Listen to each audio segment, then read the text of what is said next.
Good evening, viewers, and welcome to another edition of Serving the People.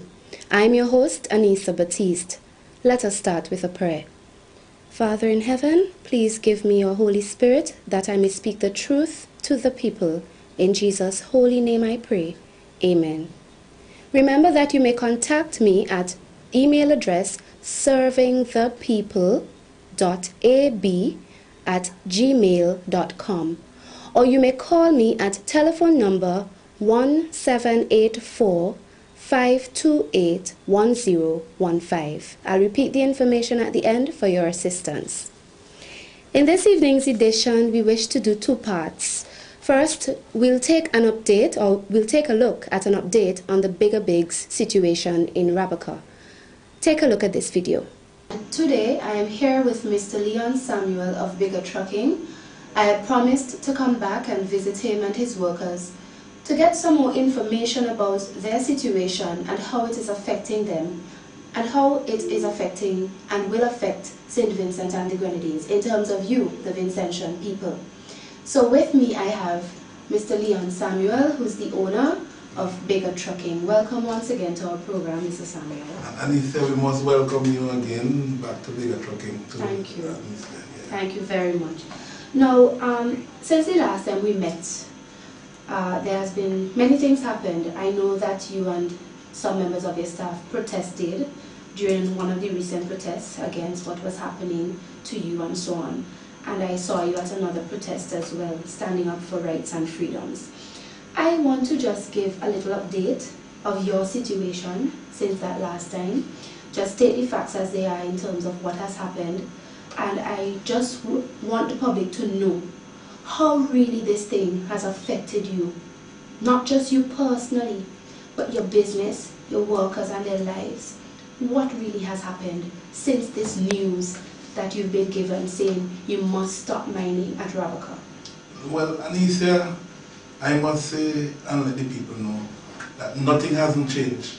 When I say nothing hasn't changed in terms of we being able to mine at Rabaka, the order is still in place. Okay. And we now make a move now, because I've laid off some of the staff has gone home already, but there are some staff that has been around for a very long time, and who I think that we need to keep a little bit longer. Okay. So what we in Bigger Trucking have done, and this is one of the things I like about my staff. They are very understanding, most of them. So at the moment now, the administrative staff, yes, we rotating them. So some of them will work in the morning, then the shift change, they go home, and then the other set keep will come in and work in the afternoon and work. So it's also with the actual workers, them in the what we call field workers or workers who do directly involved in what we do again too. We try to see if we can rotate again. We let some of them work like half. They don't really need to rotate. They work half day and they go home. Okay. And the other set of black workers up here again, we do not let them work for the whole day.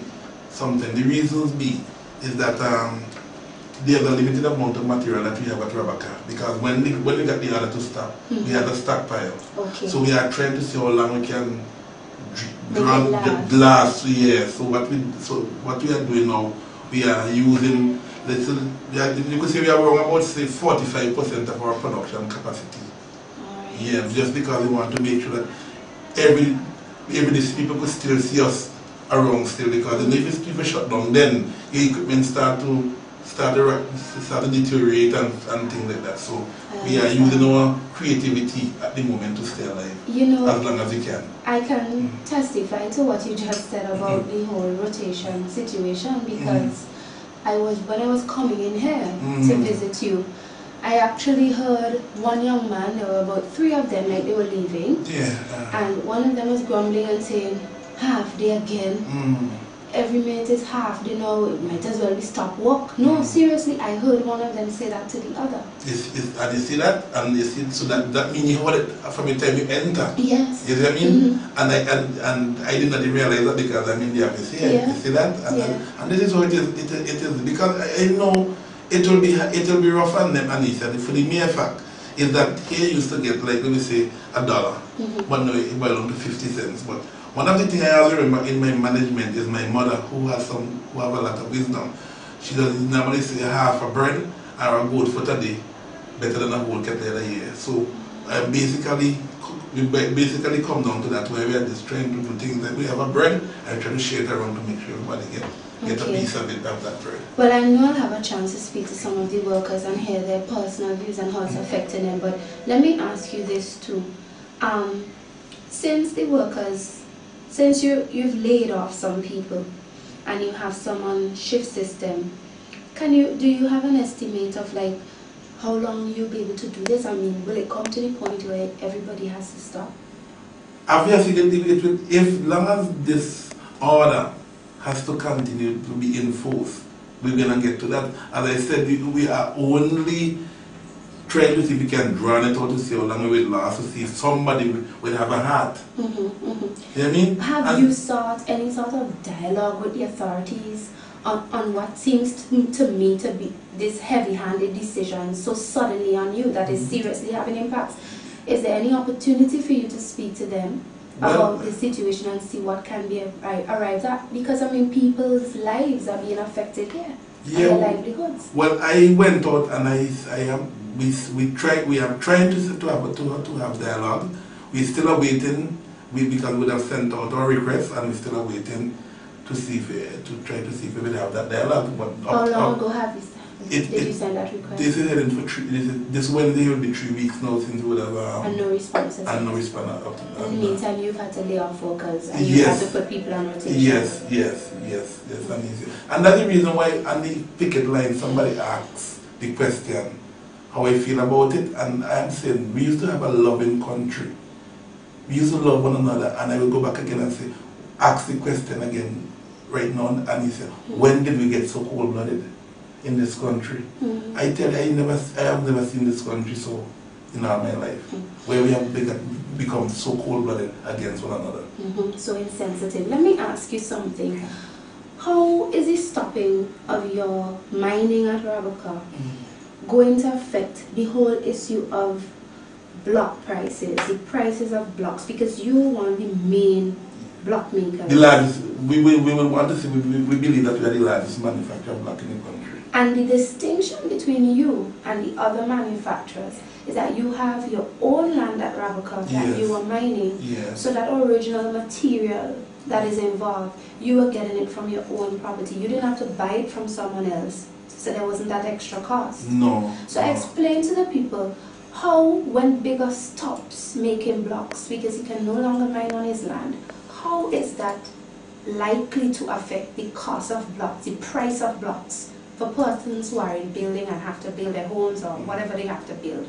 Talk about that. Let's hear about that. Well, Anisha, I'm happy that you really asked this question, because I know it's going to affect persons tremendously.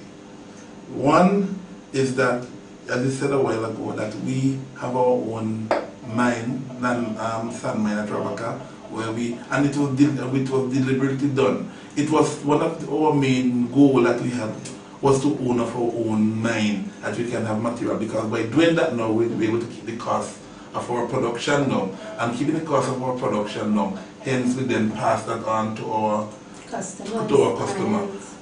Should we lose? Now we lost it. If we want to continue, we might not be able to continue on the scale that we are in at the moment, and we want to continue, we'll have to then go and buy the material from Jesco, from Braxa, whatever they call themselves, and then come and produce block, and then able to and then have to pass the cost on to the and what will happen?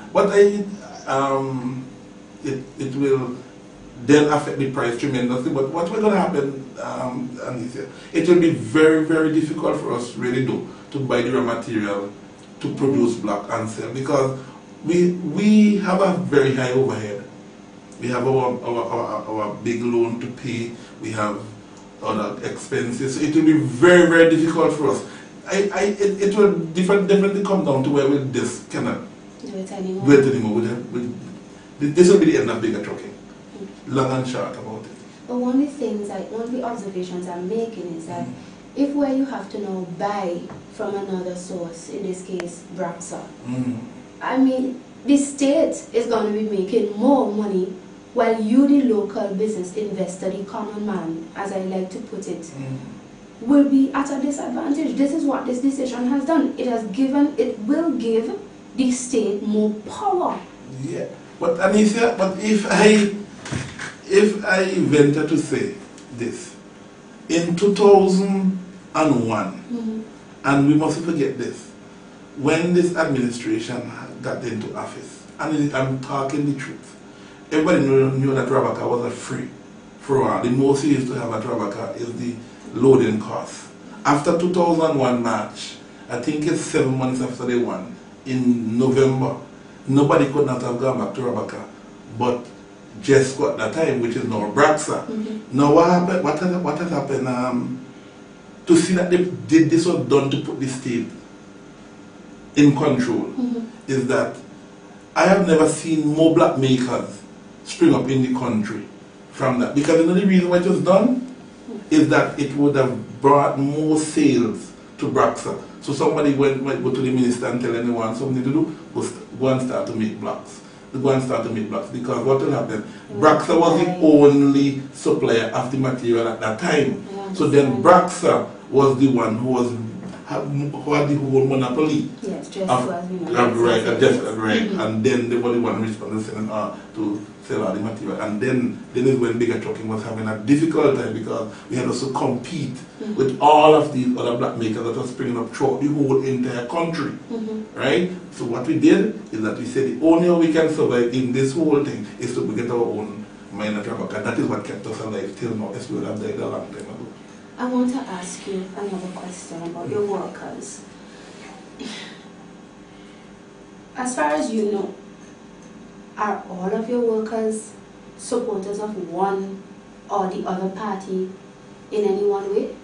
No. Political party? No. And matter of fact, to prove that is not so, as we could have heard the leader at one time said that he know that all the workers that bigger trucking. You're talking about the Prime Minister? We're talking about the Prime Minister. Yeah, sorry, when I said leader, we're talking about the Prime Minister, the leader of the country. He said that he know that all of the workers at bigger trucking is not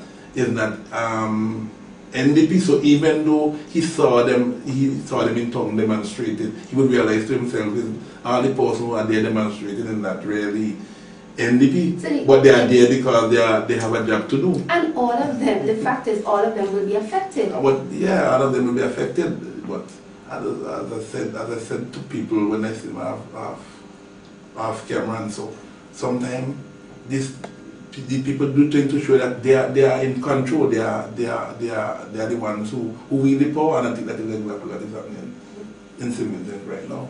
Well, I'm really sorry about everything, because it doesn't spell good news at all for the state of our society when a local business investor could be so treated. The evidence points to heavy-handedness. I would have preferred to see some form of attempt to make dialogue and have negotiation with you, even if the authorities think that there are certain practices that should not be. But we didn't see that. Instead, we see you were given an order to just stop. Just so suddenly, and to hear the impacts of it upon you, and you will talk to your workers directly to hear them. Sure, you go ahead. And no, you spoke about that part. It's amazing that my brother, who you might hear from time to time, I always been bragging on, the one that work at IMF, Dr. Wendell Samuel, who is now heading the mission and based in Antigua. Right. He was here for the weekend. Okay. And he came and we spent 2 days there to say day and a half with me. And he went to Rabaka, and I showed him the order. So then when he read the order, it was something different than what he was hearing. And what he was seeing. And because he said he followed the whole thing and the internet reading the